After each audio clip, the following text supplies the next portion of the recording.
The night of October 12, 1307, descended upon Paris with a silence that felt deliberate, calculated, as if the city itself understood what was about to unfold. Across the Seine, within the massive stone walls of the Temple fortress, Grand Master Jacques de Molay had just returned from serving as pallbearer at a royal funeral. He had walked beside King Philip IV himself, carrying the bier of Catherine of Courtenay through the streets of the capital. The honor seemed genuine. The king's embrace appeared warm. Nothing in that moment suggested that Philip had already signed the order for the Templars' destruction. But beneath the ceremonial surface, something else was happening. In chambers deep within the temple compound, sergeants moved with urgent purpose. These were not the white-mantled knights who paraded through European courts. These were the black-clad brothers, the administrators, the ones who knew where everything was kept and how to move it quickly. Historical records from the trial that would follow speak of these men as shadows within shadows, referenced only obliquely in documents that survived the purges. According to testimony extracted years later under torture, iron-bound chests were being loaded onto wagons in the temple's underground passages during those final hours. The chests themselves were standard medieval transport containers, reinforced with iron bands that could withstand the jolting of rough roads and the hazards of sea travel. They had been designed for exactly this purpose, to protect valuables during long journeys. Each chest required 2 men to lift when fully loaded, their contents secured by multiple locks whose keys were distributed among different officers of the order. Records from other Templar properties describe similar chests used to transport everything from gold and silver to precious documents and relics brought back from the Holy Land. What the sergeants were removing from the temple treasury that night has been debated for 7 centuries. Financial records suggest the order held enormous liquid wealth. Gold and silver accumulated through 2 centuries of banking operations, jewels donated by nobles, and currency from transactions that spanned from England to the Crusader states. But there were other items as well, things that appeared in trial testimonies with deliberately vague language. References to documents harmful to the faith and relics whose nature must not be revealed suggest that not everything in those chests could be measured in monetary value. The wagons moved through Paris streets under cover of darkness, their iron-rimmed wheels muffled with cloth, their cargoes concealed beneath ordinary trade goods. According to later testimony from Jean de Chalon, a Templar sergeant who would eventually confess under torture, the convoy was led by Gérard de Villiers, the preceptor of France. De Chalon claimed to have seen de Villiers departing with 50 horses, a massive transport operation by medieval standards. The destination was not specified in the immediate orders, but everyone involved understood the general direction: west, toward the Atlantic coast, toward the Templar naval facilities at La Rochelle. By the time dawn broke on October 13th, royal agents were already hammering on the temple gates. King Philip's soldiers, acting on sealed orders distributed weeks earlier, arrested every Templar they could find. The coordination was remarkable. Across France, from Paris to the Pyrenees, hundreds of Templars were seized simultaneously. The charges read against them invoked maximum horror: heresy, blasphemy, idol worship, denial of Christ. These were crimes that justified any action, that permitted torture, that demanded eradication. But when the king's men broke into the treasury chamber, they found it nearly empty. The vaults that should have contained the wealth of Christendom held only administrative documents and modest working funds. The Grand Master was seized. The knights were chained. But the treasure itself had vanished into the October night, transported in those iron-bound chests toward a destination that would remain one of history's most enduring mysteries. Somewhere on the roads between Paris and the coast, or perhaps already aboard ships preparing to sail, the accumulated wealth and secrets of 2 centuries were moving beyond the reach of the French crown. The question that would haunt historians ever after was not merely where they went, but what happened when they arrived. To understand the magnitude of what disappeared on October 13, 1307, one must first comprehend what the Knights Templar had become in the nearly 2 centuries since their founding. Established around 1119 in Jerusalem by 9 French knights led by Hugues de Payens, the order began with a stated mission: protecting Christian pilgrims traveling through the dangerous territories between the Mediterranean coast and Jerusalem. King Baldwin II of Jerusalem granted them quarters atop the Temple Mount itself, in the Al-Aqsa Mosque built over the ruins of Solomon's Temple. From this location, they took their name. What occurred during the order's first 9 years remains one of history's peculiar gaps. Contemporary chronicles mention almost nothing of Templar activities during this period. 9 knights, supposedly protecting pilgrims, left virtually no record of their work.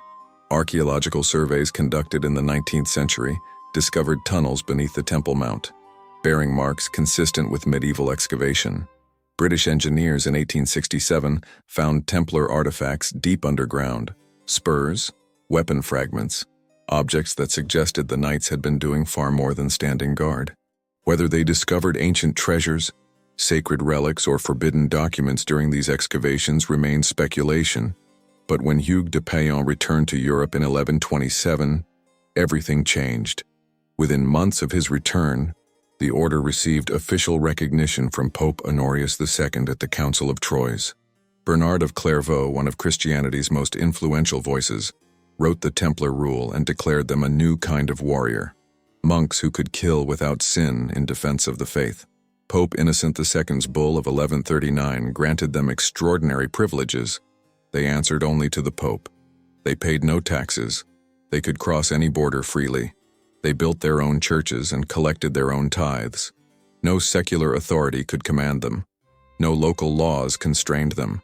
By the late 13th century, the Templars had evolved into something unprecedented, a transnational corporation before such a concept existed. They operated over 870 commanderies, preceptories, and fortifications from the British Isles to the Holy Land. They had invented an early form of banking, developing letters of credit that allowed pilgrims to deposit funds in one location and withdraw them in another without carrying dangerous quantities of gold. Kings borrowed from them. Nobles entrusted their estates to Templar management during Crusades. The order's financial network became indispensable to medieval commerce. Their military reputation was equally formidable. Templar knights took vows forbidding retreat unless outnumbered 3-1, and even then only on their commander's explicit order. They were trained to fight as coordinated units, using tactics developed through decades of warfare in the East. Muslim commanders feared them above all other Christian warriors. But military prowess alone does not explain their power. The Templars possessed something else: knowledge. Their prolonged occupation of the Temple Mount, their interactions with Muslim scholars and Jewish mystics, their access to libraries and archives throughout the Crusader states, their financial operations spanning cultures and languages. All of this generated information, trade routes, political alliances, weaknesses in royal finances, secrets that powerful men preferred to keep hidden. Some historians argue that what the Templars truly protected was not gold, but information, knowledge of who owed what to whom, documents that could embarrass the church or compromise secular rulers, evidence that challenged official narratives. Philip IV of France faced bankruptcy by 1307. His wars in Flanders had drained the royal treasury. He had already expelled the Jews and seized their property in 1306. He had debased the currency, causing riots in Paris so severe that he took refuge in the temple fortress itself. The irony was not lost on contemporaries. The king hiding behind Templar walls, seeing their wealth firsthand, calculating how much of his financial problems would vanish if that wealth became his own. The charges Philip assembled against the Templars were designed to make defense impossible: heresy, idol worship, sodomy, secret rituals mocking Christian sacraments. These were not random accusations, but carefully chosen horrors that would paralyze papal opposition and justify any action. Under torture, men confessed to anything. The confessions extracted from captured Templars provided the legal pretext Philip needed. But the question remained: if the order was so wealthy, where had the wealth gone? For nearly 700 years, the disappearance of the Templar treasury remained one of history's most persistent mysteries.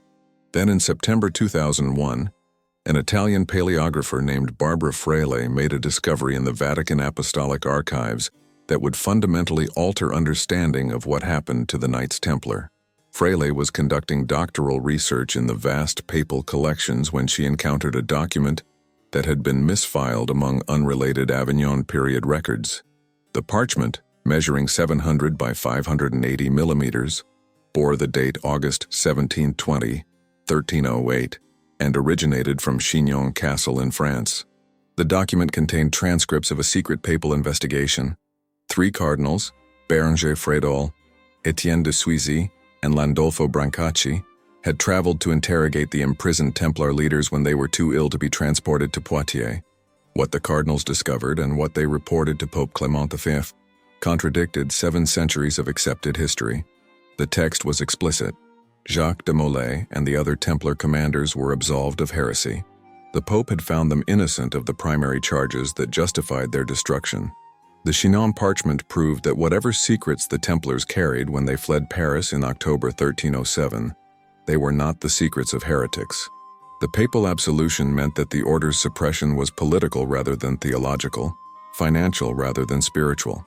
When the Vatican published the complete trial documents in 2007, including Freyle's discovery, historians gained access to evidence that had been deliberately buried for centuries. The question then became not whether the Templars were guilty, they clearly were not, but what they had taken with them when they escaped and why powerful interests had worked so hard to ensure those secrets remained hidden. Archaeological discoveries have reinforced the documentary evidence. In 2004, excavations at the Temple Church in London revealed previously unknown burial chambers beneath the floor of the Templar headquarters. Ground-penetrating radar surveys at former Templar sites across Europe consistently showed underground structures not mentioned in surviving records. Sealed chambers, hidden passages, vault systems that suggested extensive efforts to conceal materials before the 1307 arrests. At Tomar in Portugal, where King Denis refused to persecute the Templars and simply renamed them the Order of Christ in 1319, archaeological surveys identified chambers beneath the Convent of Christ that had been sealed for centuries. Portuguese authorities have been reluctant to permit invasive excavation at what remains an active religious site, leaving unanswered the question of what lies beneath the floor of buildings that once served as Templar headquarters. In Scotland, similar discoveries have accumulated. At Temple in Midlothian, the site once known as Ballintrodoch, the principal Templar preceptory in Scotland, ground-penetrating radar reveals building foundations that predate documented construction phases. The evidence suggests activity at these sites precisely during the period when the order was officially extinct. Modern archival research has uncovered gaps in the documentary record that appear deliberate rather than accidental. French royal registers covering the period immediately surrounding the Templar arrests show missing folios. Monastic cartularies from abbeys with known Templar connections have pages that were cut from their bindings with precision, not torn by age or decay. Scottish ecclesiastical records display similar discontinuities, with entire years of entries missing from bishops' registers during the crucial period between 1307 and 1320. Statistical analysis of arrest records across Europe reveals another layer of the mystery. Researchers comparing Templar population estimates before 1307 with documented arrests and subsequent deaths have identified a demographic anomaly. At least 335 Templars who should have been captured are unaccounted for in trial records, execution registers, or transfers to other religious orders. They did not die in documented ways. They did not appear in pension lists or monastic records. They simply vanished from history's pages. The question facing modern scholars is not whether Templars escaped, but where they went, and what they carried with them in those iron-bound chests that disappeared from the Paris Temple on the night of October 12, 1307. Reconstructing the events between September 14, 1307, when Philip IV sealed his arrest orders, and October 13, when those orders were executed, requires assembling fragments from sources that were never meant to be connected. The royal orders themselves were distributed to bailiffs and seneschals throughout France with strict instructions, open only on October 12th. This coordination across a medieval kingdom spanning more than 40,000 square miles represented remarkable administrative efficiency. But efficiency cuts both ways.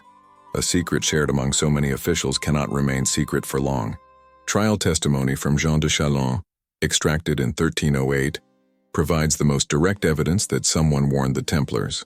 De Chalon stated that Gérard de Villiers, preceptor of France, had advanced knowledge of the arrests. He claimed to have seen de Villiers leading 50 horses loaded with an unspecified cargo out of Paris before the warrants were executed. De Chalon further testified that he heard someone say de Villiers sailed out to sea on 18 galleys, and that brother Hugo de Chalon escaped with the entire treasure. Whether de Chalon's testimony was reliable or simply told his interrogators what they wanted to hear remains debated, but the core claim, that Templars evacuated assets before the arrests, finds support in other evidence. Port records from La Rochelle, the Templar naval facility on the Atlantic coast, show irregular activity in late September and early October 1307. Ships departed with no listed cargo. Harbor fees were paid in advance for vessels that never returned. Maritime historians note that autumn Atlantic crossings were hazardous but not impossible for experienced sailors with sturdy vessels. The Templars maintained ships for transporting wine, supplies, and personnel between their European properties and Mediterranean ports. These were not warships in any modern sense, but cargo vessels capable of extended voyages. Financial records from Templar properties outside France reveal another pattern. In the weeks before October 13th, several preceptories made unusual transfers of assets. Documents from Aragon show Templar officials moving funds between houses in ways that contemporary administrators described as irregular.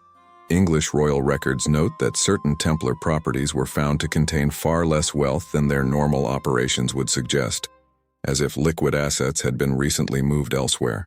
The inventory of items seized from the Paris Temple, when royal agents finally breached the Treasury, provides perhaps the most telling evidence. Lists survive detailing what Philip's men found: administrative documents, routine correspondence, modest working funds. What they did not find were the reserves that contemporary sources estimated at levels equivalent to the annual income of the French crown. The disparity between expected and actual seizures was so stark that Philip's ministers launched immediate investigations to determine where the wealth had gone. Cross-referencing testimony from different prisoners reveals consistent elements despite geographical separation that would have prevented coordination. Templars held in Paris, Poitiers, and regional facilities all described similar scenarios when questioned about the Treasury. Assets had been moved shortly before the arrests, destination unknown, authorized by senior commanders who subsequently disappeared. These accounts emerged before prisoners could have communicated with each other, suggesting they described real events rather than a coordinated fabrication. Archaeological evidence adds physical confirmation to documentary patterns. At several Templar sites in France, excavations have revealed sealed chambers that were emptied shortly before the arrests. The chambers themselves remained intact, but their contents were gone. In some cases, researchers found traces of materials that had been stored there: impressions in stone where chests once stood, marks on walls where items had been moved, depressions in earth floors suggesting heavy objects recently removed. The physical evidence confirms systematic evacuation rather than looting or gradual depletion. The timeline that emerges from this evidence suggests a window of approximately 3 to 4 weeks between the Templars learning of the impending arrests and their execution.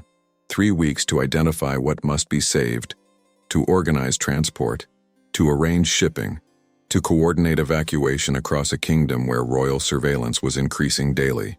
The fact that they succeeded, that the Treasury disappeared despite Philip's elaborate preparations, demonstrates both the order's administrative capability and their recognition that survival required abandoning everything that could not be carried in those iron-bound chests, now moving toward unknown destinations. The systematic erasure of evidence surrounding the Templar evacuation becomes apparent when researchers examine not merely what documents survive, but where specific absences occur. Medieval record-keeping was meticulous by necessity. Financial transactions, property transfers, legal proceedings, and even routine administrative correspondence generated documents that were carefully preserved. When entire categories of records vanish from archives that otherwise maintain continuity, the absence itself becomes evidence of deliberate suppression. French royal archives show peculiar discontinuities in the months surrounding October 1307. Port logs from La Rochelle, which should document all vessels arriving and departing, are missing for the crucial period between September 1st and November 30th, 1307. These logs existed. They are referenced in other documents, but the originals have disappeared. Similarly, customs records that would show what cargo ships carried are absent for this period. Harbor master accounts that would list fees collected and services rendered show a gap precisely when Templar ships allegedly departed. The pattern repeats at other French Atlantic ports where Templar naval activity was documented before and after 1307, but not during those critical weeks. Ecclesiastical records display similar gaps. The register for the Diocese of Paris, which should contain entries for every significant event within the bishop's jurisdiction, has pages that were physically removed. Paleographic analysis reveals that sections were cut from the binding using a sharp blade, not torn by accident or degraded by time. The missing pages correspond to dates immediately surrounding the October arrests. Marginal notes in surviving sections reference information recorded on folio, followed by numbers that no longer exist in the document. Someone systematically excised specific information from what should have been permanent church records. Scottish archives present perhaps the most suspicious pattern of erasure. Between 1307 and 1320, multiple documentary sources showed deliberate gaps. Monastic cartularies from abbeys with known Templar connections, including Melrose and Holyrood, are missing folios covering these years. The cuts are clean and deliberate, not the result of damage or decay. In several cases, stub edges remain visible in the bindings, showing where parchment was removed. Royal Exchequer rolls, which documented crown revenues, are incomplete for the reign of Robert the Bruce. Properties that should have generated income, including former Templar estates officially transferred to the Knights Hospitaller, show no entries for extended periods, suggesting revenue was collected but not recorded, or recorded in registers that were subsequently destroyed. The registers of Scottish bishops reveal similar anomalies. The register for St. Andrew's Diocese is missing entries for 1308-1315, precisely when any Templar refugees arriving in Scotland would have required ecclesiastical acknowledgement. Analysis of surviving pages shows signs of alteration, text scraped away, passages overwritten, dates modified. In one instance, a marginal note references the Brothers of the Temple at Ballintrodoch, but the passage it annotates has been obliterated. The note survived only because it was written in the margin, overlooked by whoever systematically removed references to Templars from the main text. Comparison with records from regions where Templars were persecuted reveals the deliberateness of Scottish erasure. In France, extensive trial documents survive because the proceedings served Philip's propaganda purposes. In England, arrest records and trial transcripts were preserved as administrative necessities.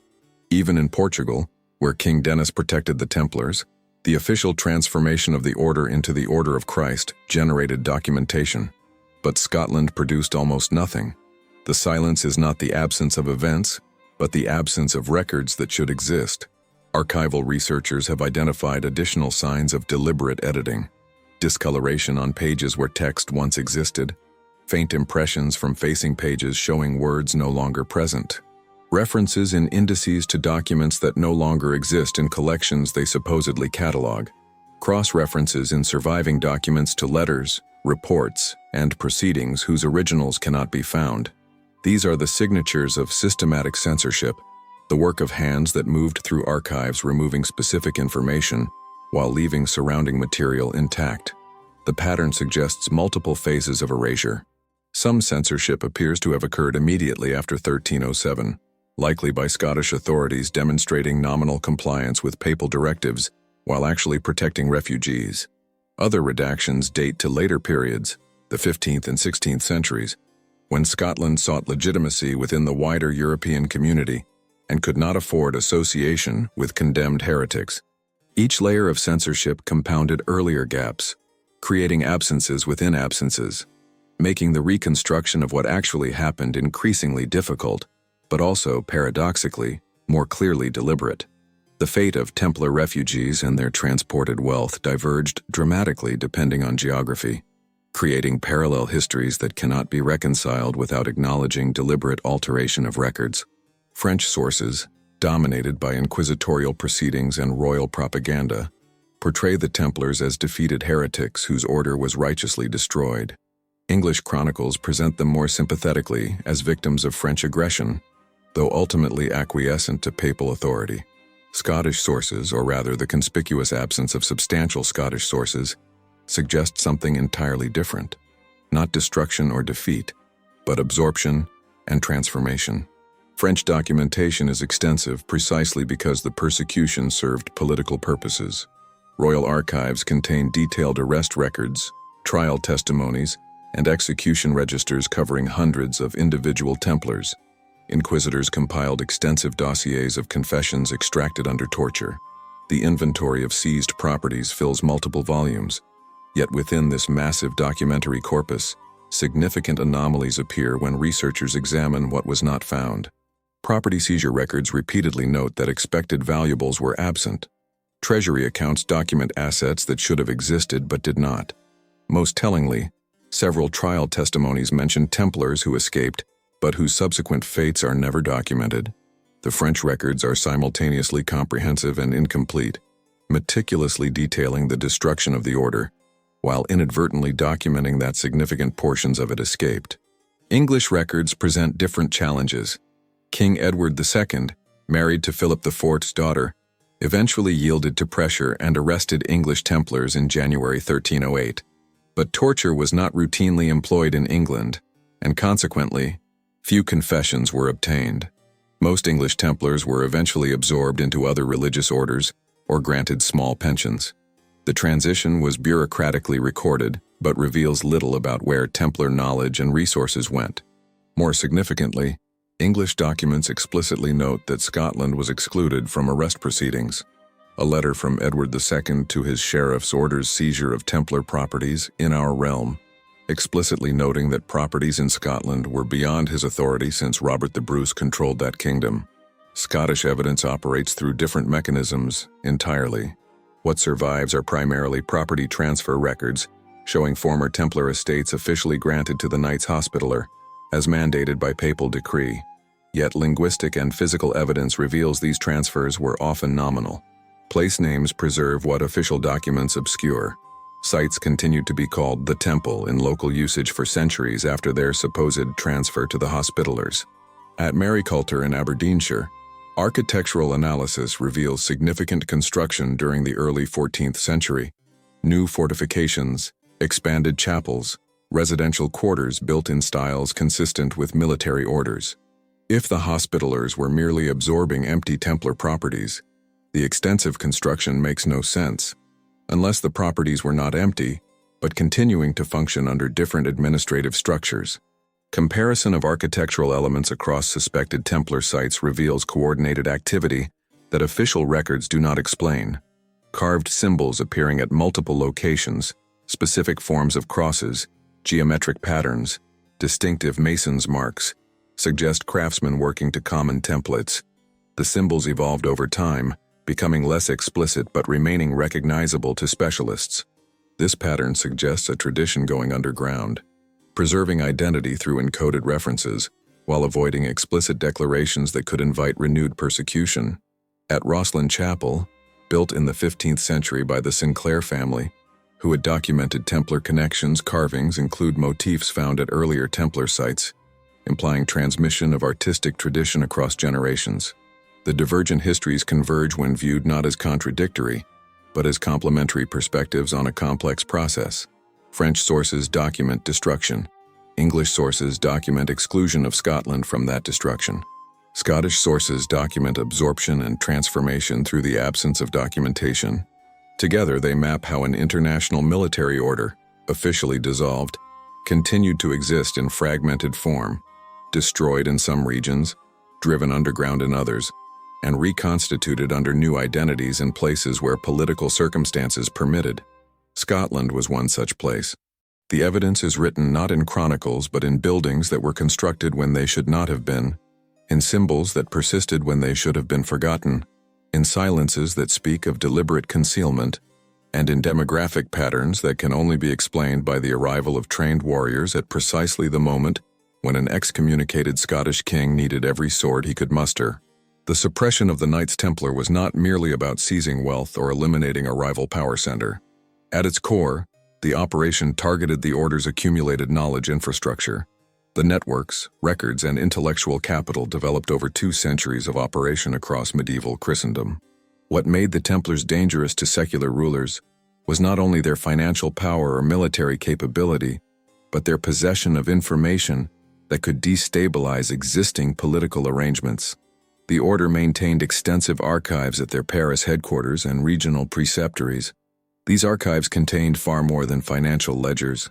Correspondence networks spanned Europe and the Mediterranean, connecting Templar houses with each other and with external contacts. Diplomatic intelligence accumulated through decades of crusading operations provided insights into the politics of multiple kingdoms. Maps and geographical knowledge gathered during expeditions to the Holy Land and surrounding regions remained proprietary to the order. Most significantly, records of financial transactions, who owed what to whom, which nobles were overextended, which monarchs were living beyond their means, represented potential leverage over the powerful. When Philip IV's agents seized the Paris Temple, their primary objective was securing these archives. French royal inventories from the period list confiscated documents but also note significant gaps. Account books that should have existed based on the order's known transactions were not found. Correspondence files mentioned in other documents had disappeared. Maps referenced in testimony were absent from seizures. The gaps suggest preemptive removal of the most sensitive materials, the records that could compromise powerful figures or reveal transactions that all parties preferred to keep hidden. Medieval and Renaissance writers claimed the Templars discovered ancient manuscripts beneath the Temple Mount during their prolonged occupation of the site. Whether such claims have any basis in reality cannot be established from surviving evidence, but they reflect period beliefs that the order possessed knowledge deemed heretical or dangerous by Orthodox Christianity.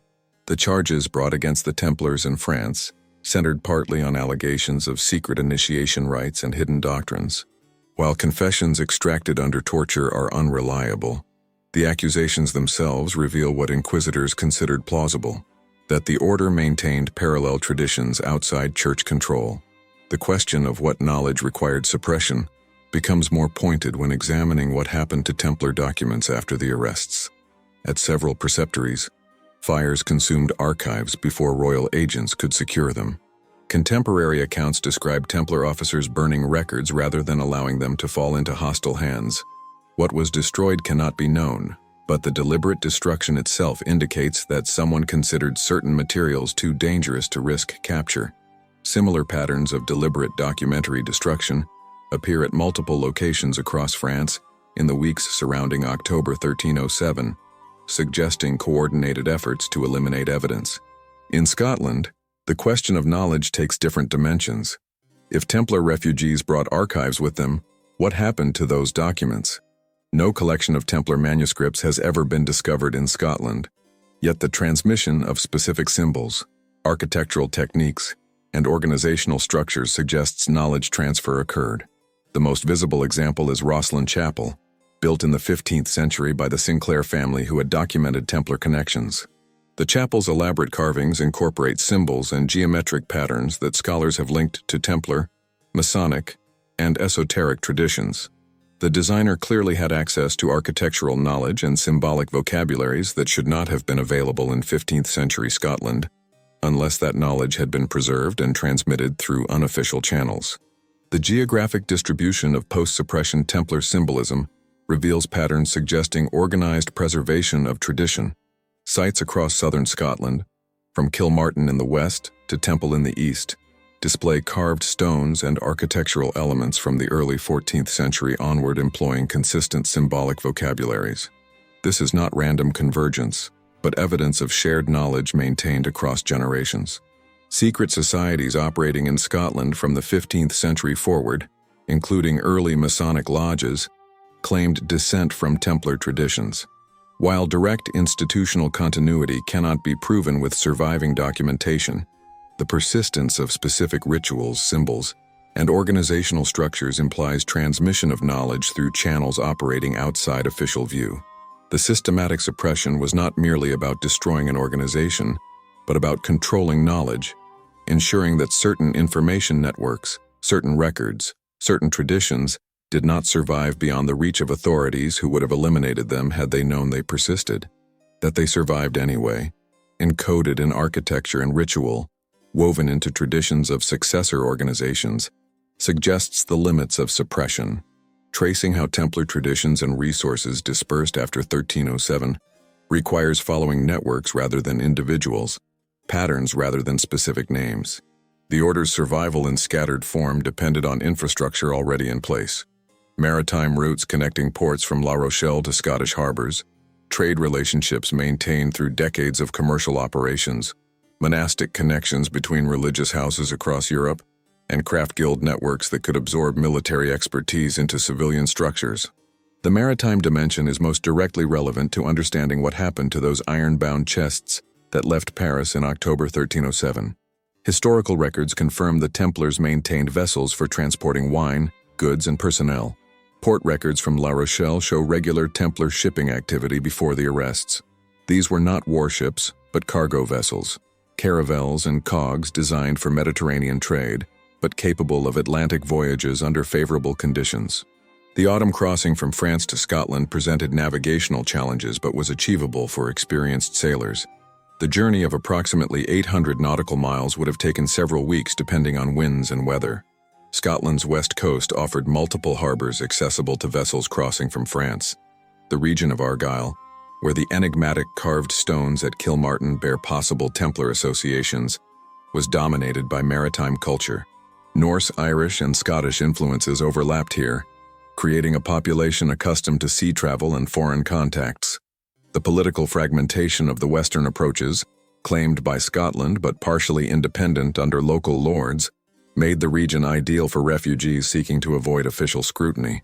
Ships arriving would have encountered communities where questions were not necessarily asked, where payment secured silence, where integration into existing power structures could occur gradually. Templar expertise found multiple channels for absorption into Scottish society. Military skills transferred directly to Robert the Bruce's forces, which desperately needed trained soldiers. The Order's experience in fortification design, siege warfare, and cavalry tactics represented valuable knowledge in a kingdom fighting for independence. Financial expertise developed through banking operations could assist a regime struggling with limited resources. Architectural knowledge accumulated through building campaigns across Europe, and the Crusader states offered practical applications in constructing or improving Scottish strongholds. Trade routes facilitated the diffusion of Templar traditions beyond immediate military applications.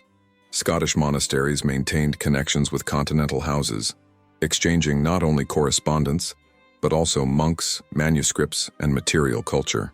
Several Scottish abbeys were affiliated with Cistercian or Augustinian orders that had maintained close relationships with the Templars before the suppression. When Templar refugees entered religious life under different identities, they brought architectural knowledge, manuscript illumination techniques, and symbolic vocabularies they had developed. This explains the appearance of distinctively Templar motifs in churches and monasteries built decades after the order's official dissolution. The emergence of institutions claiming Templar heritage reveals patterns of knowledge transmission. Rosslyn Chapel's construction beginning in 1446 demonstrates that by the mid-15th century, Templar identity had transformed from something dangerous to something worth claiming. The chapel's elaborate symbolism suggests either authentic transmission of Templar knowledge through the Sinclair family or, at minimum, access to traditions and techniques associated with the order. Similarly, the emergence of Scottish Freemasonry in the late 16th and early 17th centuries, with lodges claiming Templar descent and incorporating related symbolism, indicates that Templar traditions had become sufficiently diffuse and transformed to be publicly acknowledged, at least in encoded form. The transformation of military religious order into dispersed initiatory tradition represents a survival strategy particularly suited to conditions where open institutional existence was impossible. Rather than attempting to maintain a unified structure that could be targeted for renewed persecution, the knowledge fragmented into multiple channels. Craft guilds preserving architectural techniques, noble families maintaining symbolic traditions, religious houses transmitting manuscript knowledge, and eventually Masonic lodges claiming spiritual descent. Each channel operated semi-independently, making comprehensive suppression impossible while ensuring that core elements of Templar tradition survived in forms adapted to changing circumstances. The pattern of survival through dispersal explains why no single dramatic discovery has resolved the mystery of what happened to those iron-bound chests. Their contents, whether physical treasure or documentary knowledge, did not remain concentrated in one location, but dispersed through networks designed to prevent exactly the kind of seizure that destroyed the order in France. The treasure was not buried in a single vault awaiting discovery, but distributed across institutional structures that persisted long after the original carriers had died. The breakthrough in understanding the Scottish Templar phenomenon came not from a single dramatic discovery, but from the accumulation of evidence assembled through modern interdisciplinary collaboration. For centuries, scattered references to Templars in Scottish legends, architectural anomalies at sites like Rosslyn Chapel, and enigmatic grave slabs at Kilmartin were treated as isolated curiosities or dismissed as romantic mythology. The turning point came when researchers began applying methodologies from forensic archaeology, statistical analysis, and comparative symbolism to interrogate the gaps in the historical record as rigorously as the documents themselves. Statistical analysis proved particularly revelatory. By compiling comprehensive databases of Templar personnel documented in French, English, and Scottish records before 1307, and comparing these with arrest records, execution registers, and transfers to other orders, researchers identified a significant demographic anomaly. At least 335 Templars who should have been captured in the initial French arrests are unaccounted for in subsequent records. They did not appear in trials, were not pensioned off, did not transfer to the Hospitallers, and left no death records. Statistical modeling of escape routes based on known Templar holdings, maritime capabilities, and the geography of regions where persecution was less intense identified Scotland as one of the most probable destinations. Archaeological excavation provided physical corroboration. At Temple in Midlothian, ground-penetrating radar surveys revealed building foundations beneath and around the existing church that predate documented Hospitaller occupation, but postdate the original Templar preceptory. Radiocarbon dating of organic materials from these structures returned dates between 1310 and 1340, precisely the period when official records claim no Templar activity occurred. The architectural layout matches design principles documented at Templar commanderies in France and the Holy Land. Specific orientations, proportional relationships between structures, defensive features characteristic of military religious architecture.